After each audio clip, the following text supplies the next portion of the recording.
everyone, good morning. Thank you for being here. Really appreciate it. Oh, come on over, guys. Yeah, come on over.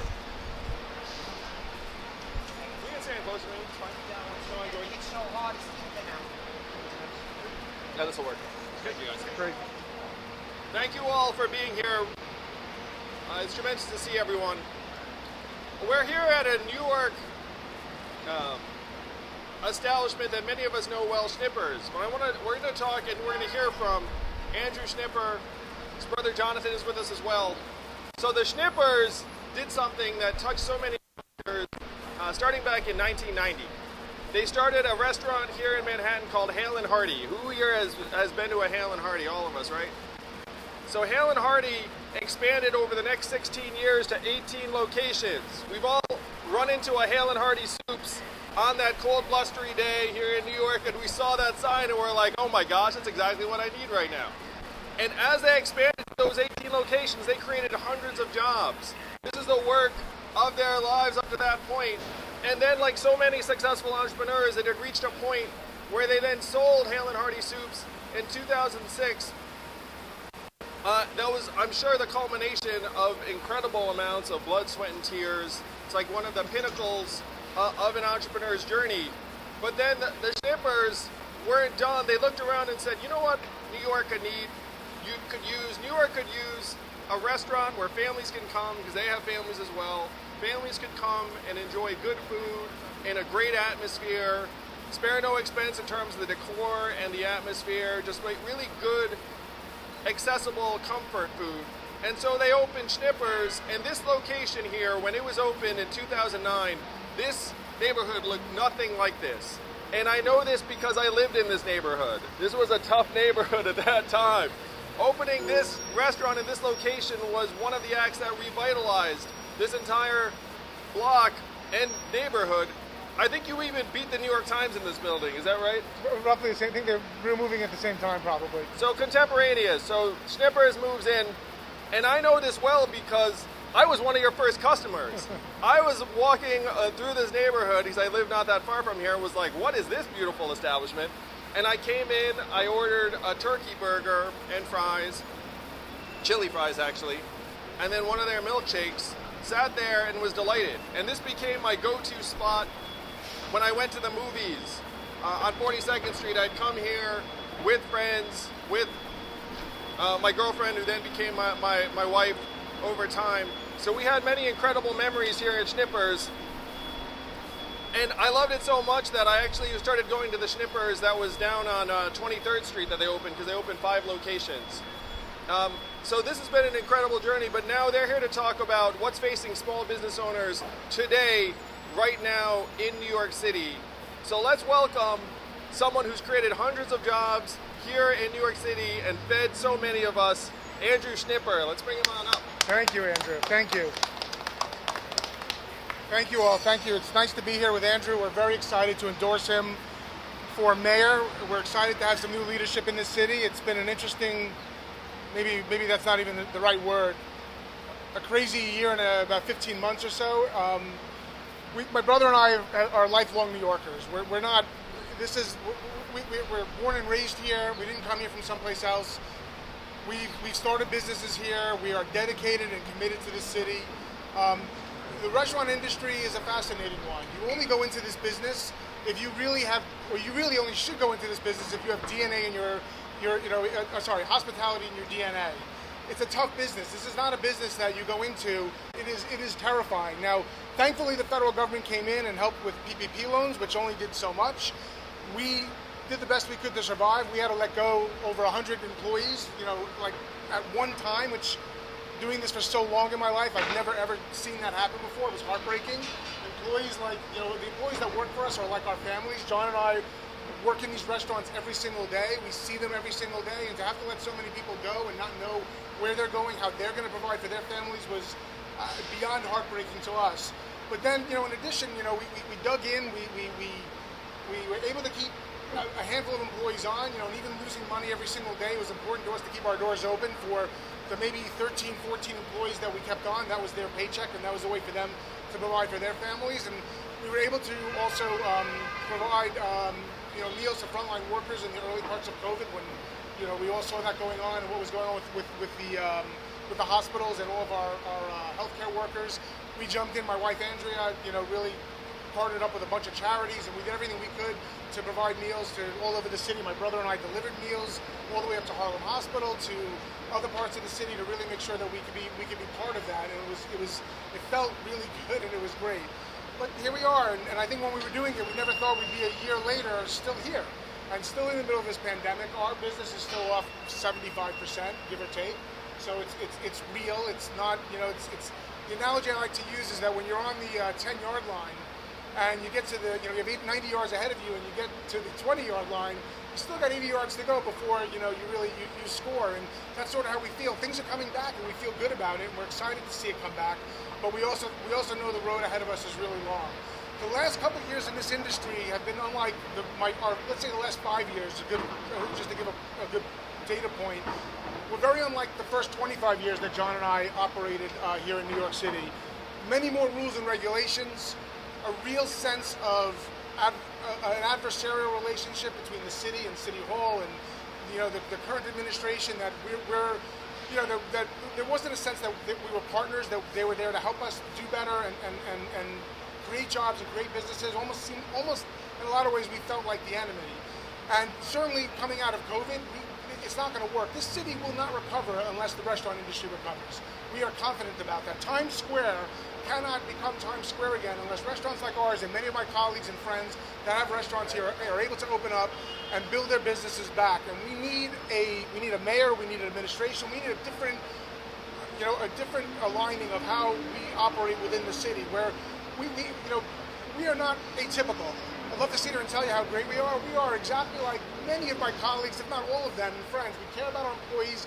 We care about the city greatly. We care about our customers. We want to just provide good food. It puts a smile on our face when our employees have a great day, when our customers have a great meal, and we want to see more of that. And we're excited to work with Andrew, next year on rebuilding New York, rebuilding our business, and rebuilding the city itself. And we know where we need to be a part of that.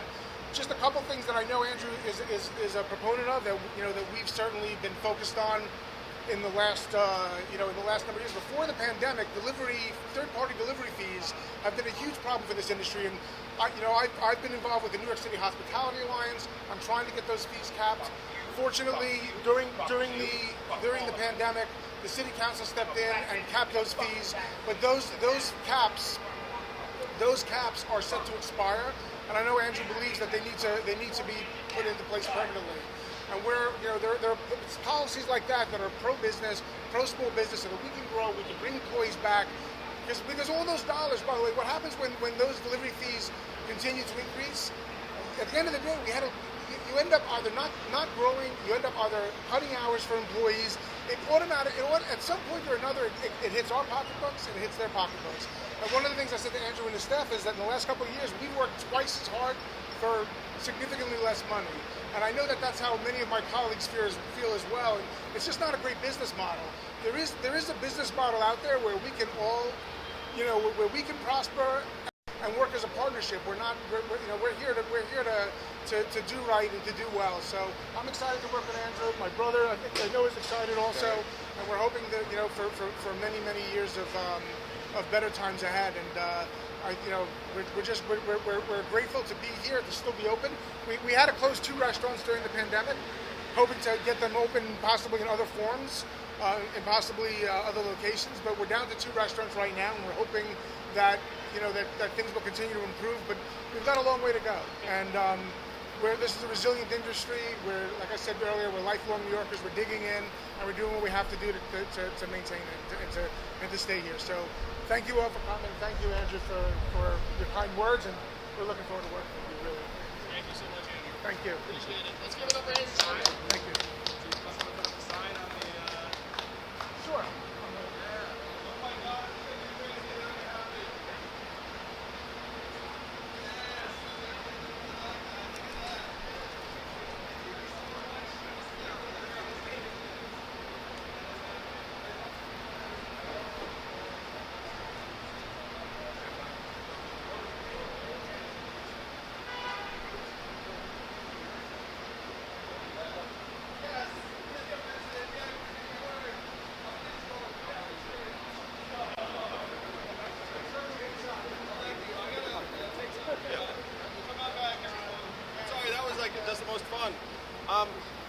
So, the story that Andrew just shared is a story I've heard a version of now dozens, even hundreds of times. I'm going to be the recovery mayor, the safety mayor, and the small business mayor. And if small businesses aren't prospering in New York City, then we're not going to have the jobs, we're not going to have the vitality in our neighborhoods and communities. And what Andrew shared about feeling like you have some kind of adversarial relationship with the city and the agencies needs to end, particularly in a time when restaurants and small business owners are just trying to get their doors open. I have declared a moratorium on fines on small businesses for 1 year. If there's an issue, we will let you know, and then you have a cure period to resolve it. That's common sense. I was talking to a restaurant owner who was hit by a $1,000 fine for an infraction, and literally she'd only been open, she was just trying to reopen, and they hit her with a fine. And then she didn't make the hearing, so they doubled the fine. She now owes $2,000, and she said to me, I'm not going to be able to pay it because I can't afford it because, by the way, my restaurant hasn't been open in months. Like, does that sound like a partner in small business recovery or growth? So we're going to declare a moratorium on small business fines, give you a cure period, and then we're going to appoint, and I want this job myself, but you can't do everything.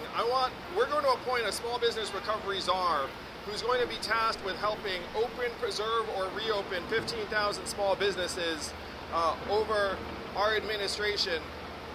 There's so many things we can do to help. We can help them identify the resources that they're entitled to, and while they were able to access federal resources, many of the business owners I talked to were not able to because they just had too short an operating history or had some other issues. We can help them manage their rental obligations, and that is the biggest overhang for many small business owners, where you can open your doors and you may owe 8 months of back rent, and you're not sure what's going to happen with that back rent. It's very difficult for a business owner to be optimistic about their future when they have this overhang. We can help resolve that. We can even help put money to work to address reopening costs through a people's bank that's going to be investing in small businesses, particularly in minority-owned businesses in black and brown neighborhoods that are going to be overlooked and neglected by the big commercial banks and aren't going to have access to capital that they need to open their doors. Now, there's an issue that I think you guys called out that I want to help address. We need to get Con Ed to have some degree of clarity on when they can turn on the gas in like a new establishment. I've heard that that's a consistent problem, and if you're a small business owner and you're at the mercy of Con Ed for weeks or months, it can completely derail any of your schedule. Con Ed, you need to be a partner with the city's recovery too. So these are some of the things that we can do to help get small businesses like Schippers on their feet. They had 5 locations, they're down to 2, they're trying to get back to 4. We have to help them do it. And as mayor, I'm going to be very focused on helping the restaurant owners who employ so many New Yorkers. I think the number is 300,000 New Yorkers work in restaurant, hospitality, bars, and tourism-facing businesses. We have to get these doors open so that people can come back to their jobs, and also people can come back to the city and enjoy our incredible food and experiences and culture every single day. As you can all tell, I love Schippers. This might be like, I've been endorsed by a lot of tremendous people and institutions. Like, this is very high up there for me because, Schippers is all about the spirit that's made New York great, which is entrepreneurs, mom and pop business owners that have created hundreds of jobs and improved our way of life. So thank you all, and thank you, Andrew and John. Let's give it up to both of them. Really appreciate it. Very kind words. Thank you. That makes me so happy. Thank you, everyone. Woo! Thank you. Great. Happy to take some questions. It's a little loud here.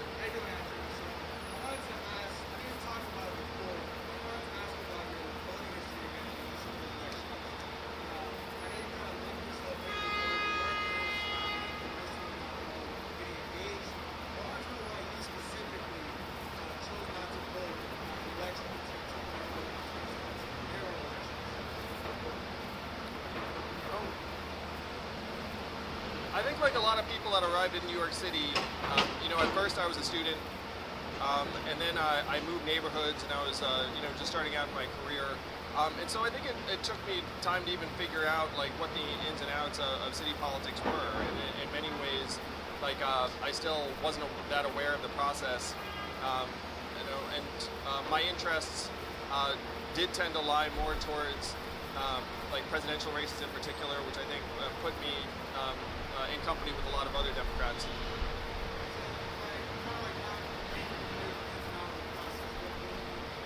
Well, it's like there's a sense that New York City politics was an insider's game, and like there was a sense that I had that trying to access that club was not like was not a simple matter. Like it would require a bit more time.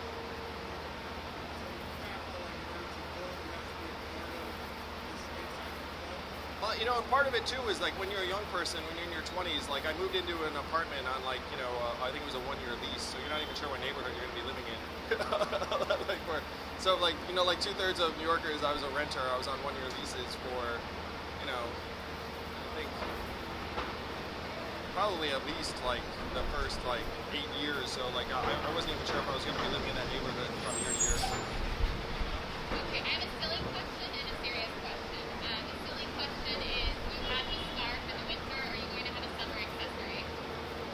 So believe it or not, this has been a topic of conversation. My wife was the one who put that scarf around my neck before I walked out to our first event. She said, wear this. And she has not given me anything to wear as the weather warms. And so I think, like we'll find out together. I was thinking maybe like a Hawaiian shirt or something, for like easy breezy. My wife has better taste than I do. Okay, serious question. So Eric Adams is rising in some of the polling. I know there's a lot of different polling out there. Are you worried about him, and what's the difference between a Yang and an Adams administration? We're focused on one poll, which is the primary on June 22nd and the early voting that starts on June 12th. I mean, that's always been our campaign's stance. And we're pumped about the energy around the campaign, the reception we get in neighborhoods and communities around the city. I guess I'll stop there. Mr. Tusk, one of your chief advisors, referred to you as an anti-investor. What's your reaction to that? I think that New Yorkers know that I have a very independent point of view. I'm not subject to special interests in the way that some others are. And if anyone wants to know my point of view on a lot of issues, they can actually read my book that I wrote in 2018 that spells out very clearly what my agenda is. What about him being described as a shadow man? And I guess, I know you sort of answered it, but I just sort of go further as to how voters can sort of be assured that you will be beholden to special interests. Again, I think New Yorkers know full well who I am and what I stand for.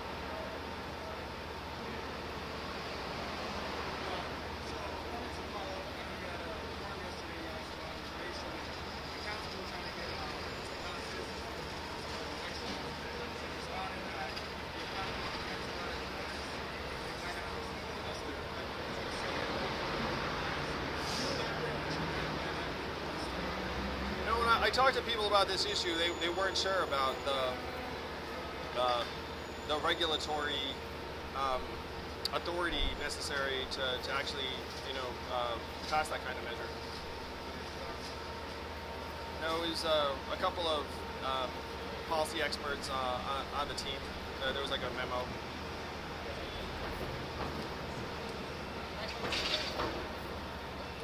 Anything else? Let's give it up again for John and Andrew Schnipper. Thank you. Everyone go to support your local small businesses. Yes, Inside for a piece. do that. I don't know if we're all going inside for a piece. I actually don't know if that's a thing. Thank you both so much. Thank you, man. Really. Really Best of luck. appreciate it. We'll be watching you. We had the entrepreneurs like you. We're in great shape because, I think you are the lifeblood. I would have recognized Diane. It's a joy to meet because I brought my family here.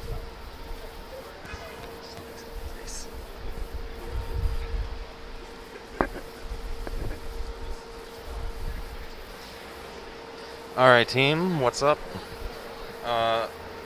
Make sure you donate to Andrew Gang. You gotta donate right now. Donate. Keep donating. You can go to secure.actblue.com/yanggame, and not only is the top donor going to get a shout out from Andrew Yang, you're also going to get a bumper sticker sent in the mail by me and Nell to you.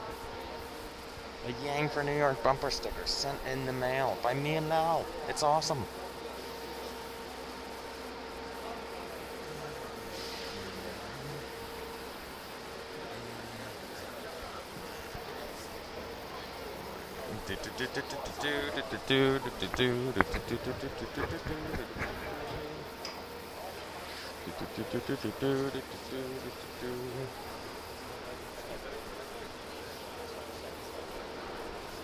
So, thank you so much to... Oh, hey, Jason. Oh, yes, we'll definitely be live streaming the mayoral debates. It's actually a Zoom. It's going to be on Zoom, so... Like, it's not even going to be in person. But we'll be live streaming it for sure on YouTube. And that'll be on the 13th. May 13th. That'll be the debate. Let's look. So yesterday we got some donations.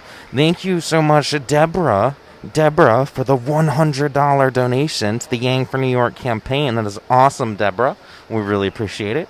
Thank you so much to Lou for the $25 donation to Andrew Yang through the secure.actblue.com/YANGGAME. Thank you so much, William, for the $10 donation to Andrew Yang. Brian for the $10 donation to Andrew Yang.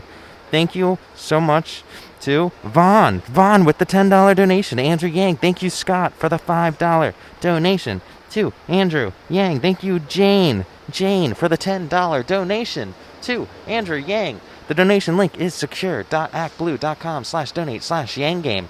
The top donor today... The top donor yesterday was Deborah at $100. So Deborah's going to be getting a shout out.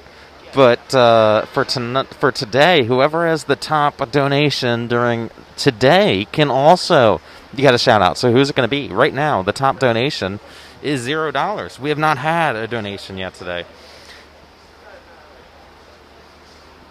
So we are looking for your donations.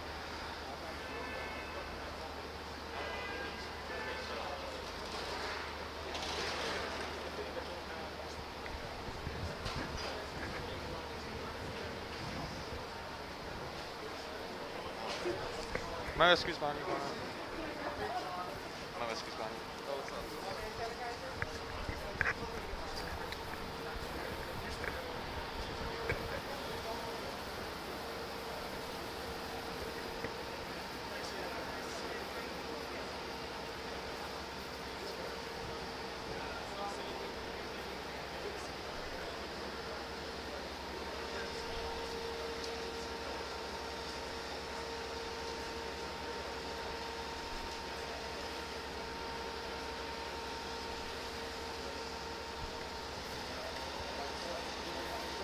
It's kind. You're right, Torbs, but the question is, it's kind of like a trap question.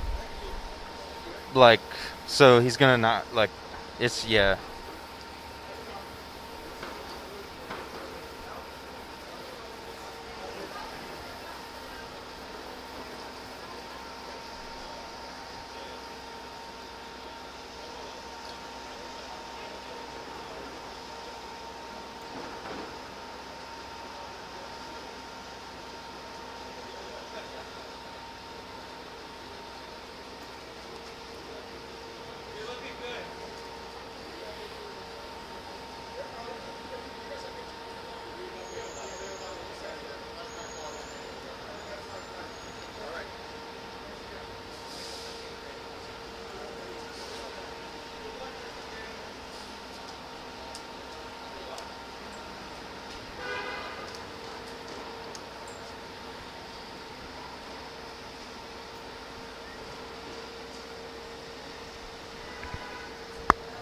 Yeah, that's funny, Darla.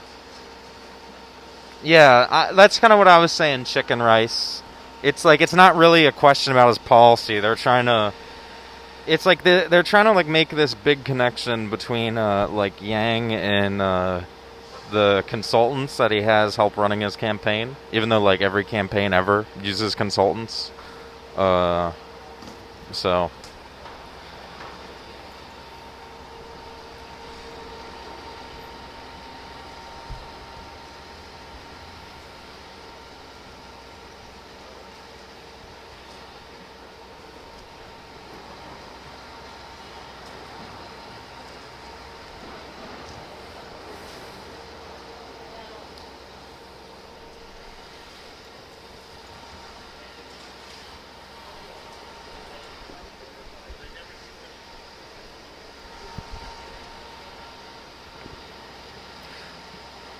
Yeah, if we don't get donations, they won't let me film anymore. That's what they say. They say if I don't hit my quota on donations, I lose access. So, like, if you guys want the stream to continue, you gotta donate.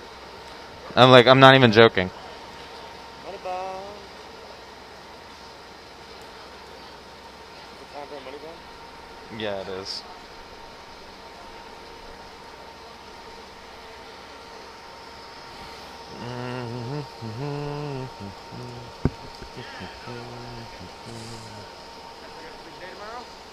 All right, we're gonna get the shout out for Deborah tomorrow, since Yang's busy. But that's what we're gonna do tomorrow, is get the shout out for Deborah, and then whoever else is here. We're here with Shane Moynihan. He's works for the Moynihan Train Hall. That's right. So that this is the sole the quota is I have to raise $500 a day. So when are we going live next? Probably tomorrow, but we might be on Twitch a little bit later. This is again the only event for Yang today, but apparently tomorrow is like a really busy, packed day, so we should have a lot of stuff to do. Put a 1 in the chat if Matt should come to Jackson Heights and knock on doors. I am going to do that. But also, you got to ask people to donate. Oh, and donate. You got to donate. We need donations. See, last time Maya was attacking Yang, that helped.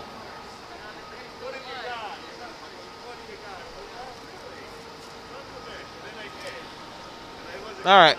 Thank you. So who endorsed him? It was like the owner of Schippers Restaurant here. So thanks so much for tuning in. We'll be back. We're going to get moving, get canvassing. We don't have any time to waste.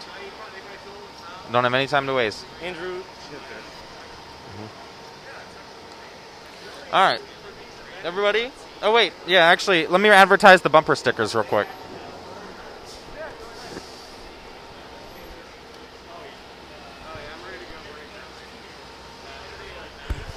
If you would like a bumper sticker, if you would like a Yang bumper sticker made by Nell, and you want it mailed to you,